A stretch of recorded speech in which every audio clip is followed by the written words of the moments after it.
नमस्कार, स्वागत है आपका न्यूज बुलेटिन में और मैं हूं आपके साथ सपना पांडे। बुलेटिन की शुरुआत से पहले एक नजर इस वक्त की हेडलाइंस पर। एचएमपी वायरस का एक और केस मिला, पुडुचेरी में 5 साल की बच्ची संक्रमित। एमपी के सीएम मोहन यादव का ऐलान, धार्मिक शहरों में होगी शराबबंदी। मकर संक्रांति से पहले गंगा सागर में लाखों की भीड़, अब तक 3 श्रद्धालुओं की मौत। अतिशी ने दिल्ली के कालकाजी मंदिर में किए दर्शन, थोड़ी देर में दाखिल करेंगे नामांकन। पीएम मोदी आज श्रीनगर लेह राजमार्ग पर रणनीतिक जेड मोड़ सुरंग का करेंगे उद्घाटन। नगर पालिका खटीमा में आम आदमी पार्टी से अध्यक्ष पद प्रत्याशी विनोद जोशी ने आज मुख्य खटीमा शहर मार्ग से होते हुए बंगाली कॉलोनी पकड़िया तक रैली निकाली, जिसमें हर वर्ग समुदाय के लोगों ने प्रतिभाग किया। वहीं इस मौके पर विनोद जोशी ने क्या कहा, आपको सुनवाते हैं। आम आदमी पार्टी दिनों पर दिन बढ़ते जा रही है, क्योंकि आप लोग देखते हैं आज तक नगर पालिका में किसी भी प्रकार का कोई काम नहीं हुआ है। आज जल भराव की समस्या बनी हुई है, नालियां नहीं है, उचित सड़कें नहीं है, लाइटों की उचित व्यवस्था नहीं है, बच्चों के लिए खेल की सुविधाएं नहीं है, महिलाओं के लिए शौचालय की व्यवस्था नहीं है। बहुत सारे ऐसे मुद्दे हैं जो नगर पालिका में बिल्कुल भी नहीं होते हैं। कूड़े का ढेर जगह जगह लगा हुआ है, सफाई की उचित व्यवस्था नहीं है। इन सब मुद्दों को लेकर के आम आदमी पार्टी 16 घोषणाओं के साथ मैदान में उतरी है और आप देखते हैं जिस प्रकार से दिल्ली पंजाब में ये सारे वादे पूरे हुए हैं और ये कोई भी ऐसे काम नहीं है जो पूरे ना किए जा सके। सारे नगर पालिका के काम है और निश्चित रूप से पूरे होंगे। जनता का आभार समर्थन मिल रहा है, जनता पीड़ित है और वो भी चाहती है कि एक बार मैदान में एक फौजी आए और नगर पालिका जीत करके इन सारी समस्याओं से निजात दिलाए। देखिए, रैली जो निकली है वो बीच भंडार कंजावा से शुरू होकर के पकड़िया मेरे कार्यालय तक पहुंची है और इसमें विभिन्न वर्ग के लोग आप देख ही रहे हैं कि कितना जन सैलाब है। हमारे थारू समाज की महिलाएं, पहाड़ी समाज की महिलाएं, फौजी भाई मेरे साथ में है और भी सभी वर्गों के लोग मेरे साथ में हैं। तो एक बड़ी तादाद है, संख्या क्या बताऊं, आप सब देख ही रहे हैं। खबर गुजरात के अमरेली जिले से है, जहां जाफराबाद तालुका के चित्रसर गांव में तेंदुए के हमले से 7 साल की बच्ची की मौत हो गई। यह हादसा तब हुआ जब बच्ची वाड़ी से अपने घर लौट रही थी। तेंदुए के हमले से बच्ची की मौके पर ही मौत हो गई। बच्ची के मौत से परिवार में कोहराम मच गया है। वहीं वन विभाग ने सरकार से परिवार को 10 लाख रुपए सहायता राशि देने की अपील की। वन विभाग द्वारा तेंदुए को पकड़ने के लिए 8 टीमें गठित की गई हैं।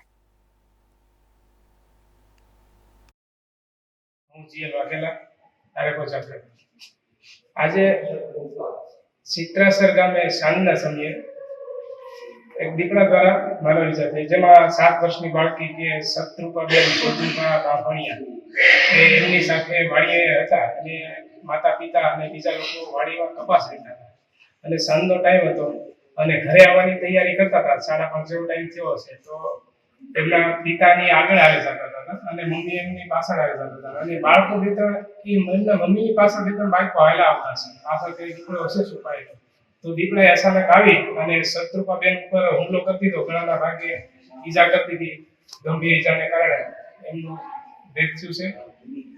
ખૂબ જ દુઃખથી કહેવું પડે કે બાળકીનું ડેથ થયું।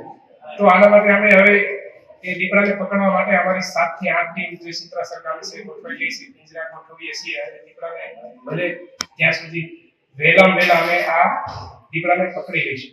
અને બીજું કે અમારે જે વિભાગ તરફથી જે વળતરની સહાય અમે ચૂકવશું કે જે કાલે સાંજ સુધીમાં અમે શક્ય હશે ત્યાં સુધી કાલે સાંજ સુધીમાં એમને 10 લાખની વળતરની સરકાર સહાય આપે છે, તો એ અમે पूरी तैयारी साथे एमने काल साल सुधीमां अमे एमने वळतर आपी दઈએ છીએ। હું જીએલ વાઘેલા। खबर उत्तराखंड के पौड़ी जिले से है, जहां पौड़ी सत्याखाल मोटर मार्ग पर सवारियों से भरी एक मिनी बस अनियंत्रित होकर खाई में जा गिरी। इस हादसे में 6 यात्रियों की मौत हो गई, जबकि 21 घायलों का अस्पताल में उपचार चल रहा है। इस सड़क हादसे पर उत्तराखंड के मुख्यमंत्री और राज्यपाल ने दुखद व्यक्त करते हुए अपनी संवेदनाएं प्रकट की है।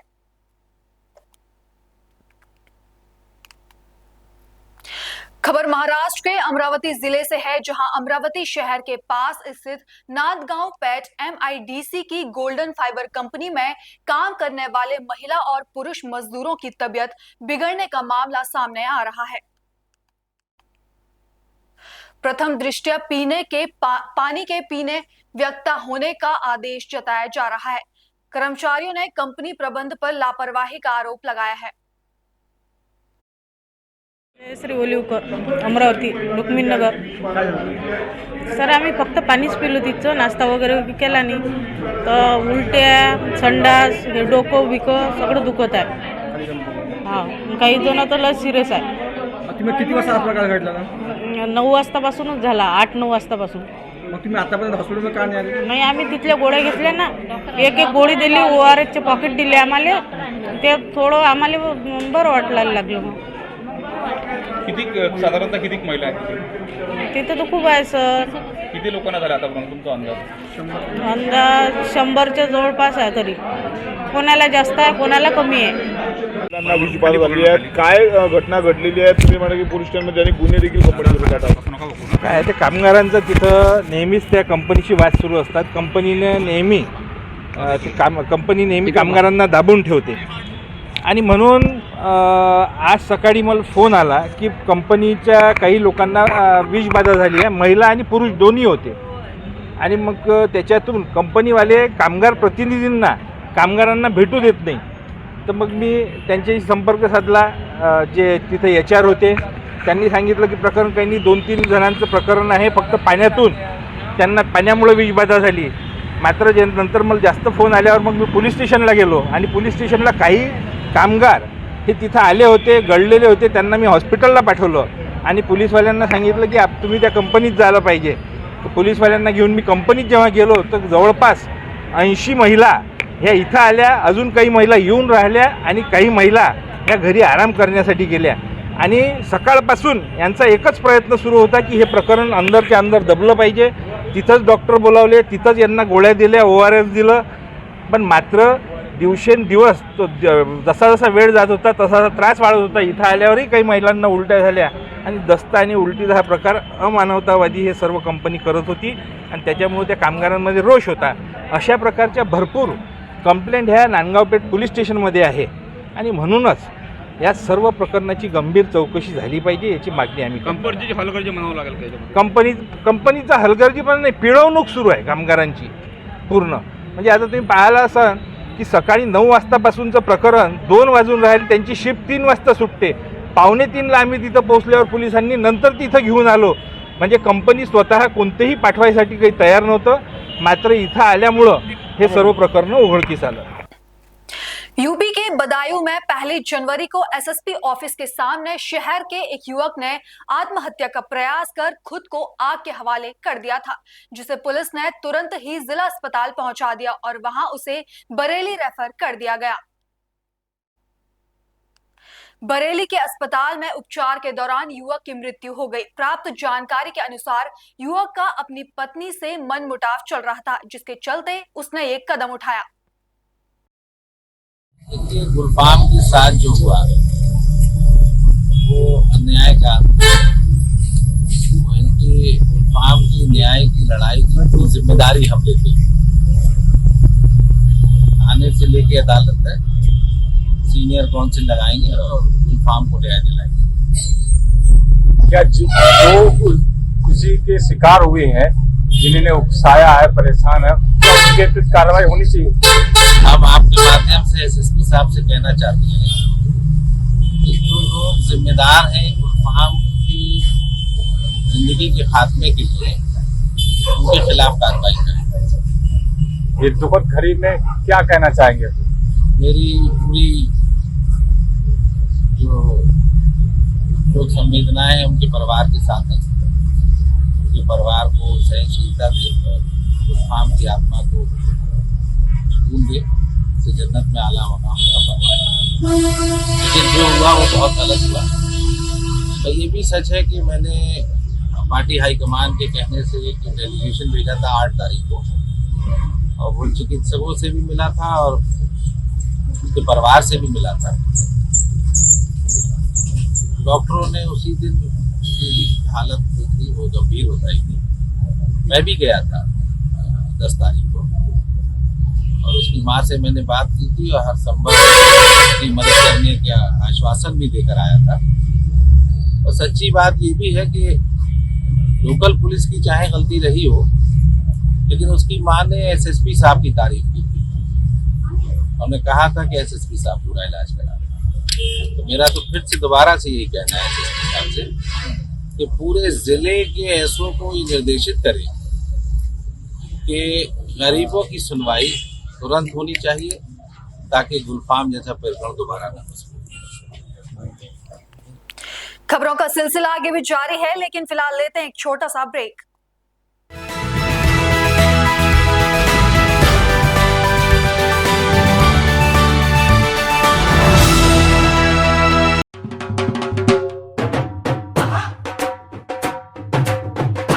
रोजगार डेवलपर्स की ओर से आप सभी को लोहड़ी की हार्दिक शुभकामनाएं। रोजगार डेवलपर्स, अ यूनिट ऑफ रोजगार डेवलपर्स एंड प्राइवेट लिमिटेड। घर वहीं जहां हो आपका भरोसा। पिछले 15 सालों से आपके सपनों का घर हमारी प्रतिबद्धता। रोजगार डेवलपर्स का पता है गणेशपुर, शिमला बाईपास रोड, देहरादून। रोजगार डेवलपर्स से संपर्क करने के लिए अभी डायल करें 9897054026 पर या 8433207910 पर। रोजगार डेवलपर्स की ओर से आप सभी को मकर संक्रांति की हार्दिक शुभकामनाएं। रोजगार डेवलपर्स, अ यूनिट ऑफ रोजगार डेवलपर्स एंड प्राइवेट लिमिटेड। घर वहीं जहां हो आपका भरोसा। पिछले 15 सालों से आपके सपनों का घर हमारी प्रतिबद्धता। रोजगार डेवलपर्स का पता है गणेशपुर, शिमला बाईपास रोड, देहरादून। रोजगार डेवलपर्स से संपर्क करने के लिए अभी डायल करें 9897054026 पर या 8433207910 पर। रोजगार डेवलपर्स, अ यूनिट ऑफ रोजगार डेवलपर्स एंड प्राइवेट लिमिटेड। घर वहीं जहां हो आपका भरोसा। पिछले 15 सालों से आपके सपनों का घर हमारी प्रतिबद्धता। रोजगार डेवलपर्स का पता है शिमला बाईपास रोड, गणेशपुर, देहरादून। रोजगार डेवलपर्स से संपर्क करने के लिए अभी डायल कीजिए 9897054026 पर या 8433207910 पर।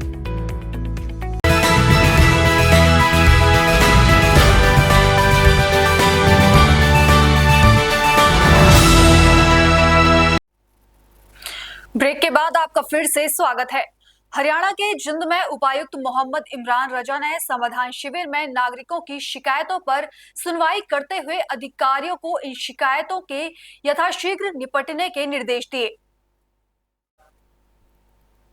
समाधान शिविर में 34 शिकायतें प्राप्त हुई, जिनमें से अधिकतर के मौके पर ही निदान किया गया। जिसे मोहम्मद इमरान रजा ने बताया कि समाधान शिविर प्रतिदिन 10 से 12 बजे तक आयोजित किया जाता है। समाधान शिविर जैसा कि आप जानते हैं रोजाना 10 से 12 बजे चलता है, जिसमें अधिकारीगण सभी हमारे जिला स्तर के सभी मौजूद रहते हैं। इसमें लगभग ऑन एन एवरेज 10 से 12 शिकायतें हमारे पास डेली आती हैं। किसी दिन कम हो, किसी दिन ज्यादा भी हो जाती हैं। अक्सर जो शिकायतें हैं ज्यादातर वो परिवार पहचान पत्र की इनकम कम करने से संबंधित होती है, जो सरकार ने पीछे प्रावधान वगैरह सेल्फ डिक्लेरेशन के तहत की जा सकती है। उसमें हम त्वरित कार्रवाई कर रहे हैं। कुछ शिकायतें इस प्रकार की होती हैं, पीने के पानी से संबंधित है, बिजली के बिल से संबंधित है, या फिर पंचायत में किसी का अवैध कब्जों से संबंधित है। उसमें नियमानुसार हम सब कार्रवाई करते हैं। इसका हर हफ्ते हम समाधान शिविर के दौरान ही इसका रिव्यू भी करते हैं, और एक पोर्टल भी है जिसमें शिकायतें विभिन्न विभागों के पास होती हैं। उसका हर 10 से 15 दिन में एक जो जिसके पास सबसे ज्यादा शिकायतें होती हैं उन विभागों का रिव्यू भी करते रहते हैं। बागेश्वर धाम सरकार धीरेन्द्र कृष्ण शास्त्री जी ने आज सुबह रिवेरा होटल के समक्ष समुद्र तट पर योग साधना और भजन कीर्तन किया।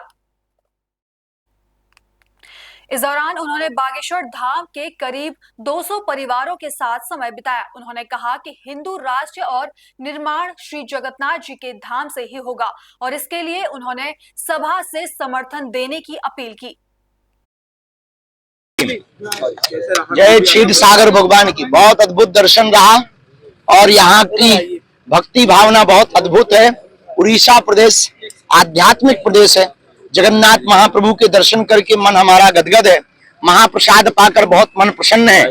हिंदू राष्ट्र का बिगुल उड़ीसा से ही बज सकता है और हमको हर हाल में उड़ीसा के प्रत्येक हिंदू का साथ चाहिए। यही कहना चाहते हैं, तुम मेरा साथ दो, हम मिलकर तुम्हें हिंदू राष्ट्र देंगे।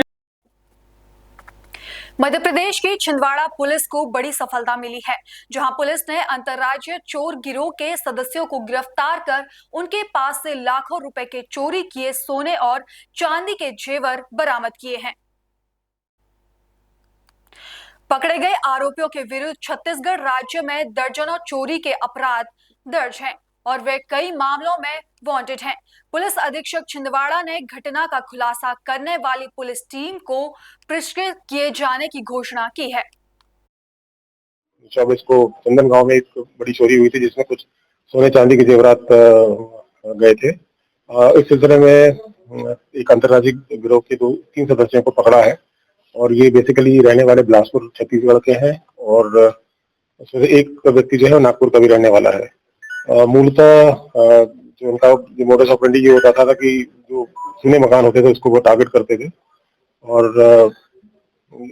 जो गिरफ्तार इसमें आरोपी है, जो मुख्य आरोपी है मुकेश, वो छत्तीसगढ़ का एक वांटेड क्रिमिनल है। उसके ऊपर वहाँ पे काफी ज्यादा अपराध दर्ज हैं। वो अभी और भी जो कुछ मामलों में उसकी अभी लगातार जो है तलाश की जा रही है, लेकिन कोतवाली पुलिस के द्वारा एक बहुत ही प्रोफेशनल तरीके से जो है पूरे जो चोरी की जो घटना थी उसको इन्वेस्टिगेट किया गया और उसमें काफी एफर्ट्स के बाद में टीम हमारी लगातार कुछ दिन बिलासपुर में रुकना पड़ा, उनको कुछ दूसरी जगह क्षेत्रों में रुकना पड़ा और यहाँ छिंदवाड़ा से उनको पूरा सपोर्ट मिला उनकी साइबर टीम के द्वारा और फोरेंसिक टीम के द्वारा।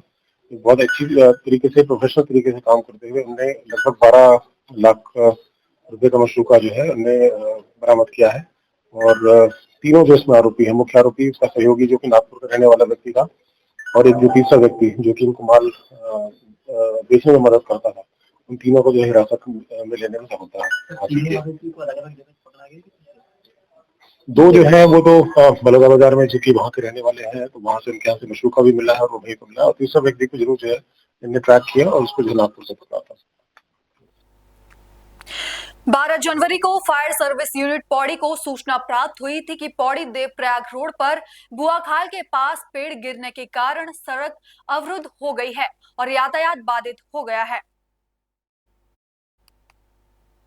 इस सूचना पर फायर सर्विस टीम पौड़ी द्वारा त्वरित कार्रवाई करते हुए घटना स्थल पर पहुंचकर सड़क पर गिरे पेड़ों को काटकर किनारे कर बाधित मार्ग को खोल दिया गया। उत्तराखंड के पौड़ी में हुई मिनी बस दुर्घटना के घायलों का इलाज पौड़ी के अस्पताल में तत्परता के साथ किया जा रहा है। प्रदेश के स्वास्थ्य मंत्री डॉक्टर धन सिंह रावत के निर्देश पर बेस अस्पताल से 10 डॉक्टरों की टीम भेजी गई है। उन्होंने निर्देशित किया कि घायलों के इलाज में कोई कोताही बरतनी नहीं जाए। उत्तराखंड की राजधानी देहरादून की अग्रवाल धर्मशाला में आयोजित देवभूमि पत्रकार यूनियन उत्तराखंड के द्वितीय चुनाव 2025 और 26 में वरिष्ठ पत्रकार अनिल वर्मा को प्रदेश अध्यक्ष और डॉक्टर DV शर्मा को प्रदेश महासचिव निर्वाचन घोषित किया गया। नवनिर्वाचित अध्यक्ष ने शांतिपूर्ण ढंग से चुनाव संपन्न कराने पर दोनों चुनाव अधिकारियों और प्रदेश भर से आए उपस्थित सदस्यों का आभार व्यक्त किया। फिलहाल बुलेटिन में इतना ही। देश और दुनिया की तमाम खबरें देखने के लिए बने रहिए पल्स 24 न्यूज के साथ। नमस्कार।